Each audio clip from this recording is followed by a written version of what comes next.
మా కులాలకు మంత్రి పదవులు ఇవ్వండి, మాదిగా లంబాడా ఎమ్మెల్యేల డిమాండ్ అంటూ చూస్తాం. సో ఇక్కడ వీళ్ళందరిలో ఒకరికి మంత్రి పదవులు అని చెప్పేసి అంటా ఉన్నారు. ఇటు వీళ్ళేమో మాదిగలకు సంబంధించిన రిప్రజెంటేషన్, వీళ్ళేమో లంబాడాలకు సంబంధించినటువంటి రిప్రజెంటేషన్. సో హైకమాండ్ ను కలిసేందుకు ఢిల్లీకి వెళ్లేందుకు సిద్ధం. ఇప్పటికే సీఎం, డిప్యూటీ సీఎం ఉత్తమ్ కు వినతులు, వివేక్ రాజగోపాల్ రెడ్డి తీరుపైన విమర్శలు, అధిష్టానానికి వారు గతంలో చేసిన విమర్శల వీడియో క్లిప్స్ అంటూ చూస్తా ఉన్నాం. సో వాస్తవంగా వాళ్ళు గతంలో చేసిన విమర్శలే ఇప్పుడు వాళ్లకు అడ్డంకిగా మారుతుంది. కానీ వాళ్ళ యొక్క లాబింగ్ చాలా బలంగా ఉంటుంది. వివేక్ అదేవిధంగా రాజగోపాల్ వీళ్ళంతా కార్పొరేట్ లాబింగ్ ఉంటుంది, చిన్న లాబింగ్ ఉంటుంది. వీళ్ళేమో బడుగు బలహీన సంబంధించిన వాళ్ళకు అంత కార్పొరేట్ లాబింగ్ ఉండదు. కానీ వీళ్ళిద్దరు మాత్రం కార్పొరేట్ లాబింగ్ తోటి మంత్రి పదవులు కన్ఫర్మ్ చేసుకునే అవకాశాలు అయితే చాలా బలంగా ఉన్నాయి.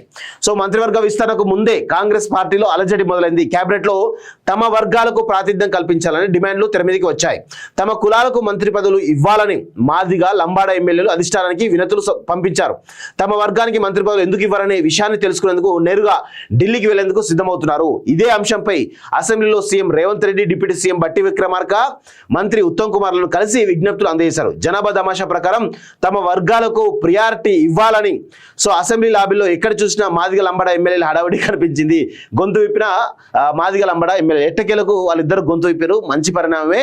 సో అంటే ఎవరికి ఇక్కడ ఉన్నటువంటి వర్గాలకు, మెజారిటీ వర్గాలకు న్యాయం దక్కడానికి మీరందరూ కూడా మీకు ప్రజలు ఓట్లేసి గెలిపించిందే మీ వర్గాలకు న్యాయం చేస్తారని. సో ఇప్పుడు కొంత ముందుకు వచ్చినట్టు అర్థమవుతుంది. ఆ మాదిగా మరియు లంబాడా సామాజిక సంబంధించినటువంటి ఎమ్మెల్యేలు తమకు మంత్రి పదవులు ఇవ్వనటువంటి ఒక వినతులు భారీగా వినిపిస్తూ డిమాండ్ చేస్తూ ఉన్నారు. సో అది ఎక్కడి వరకు పోతుందో చూడాల్సిన అవసరం అయితే ఉంది.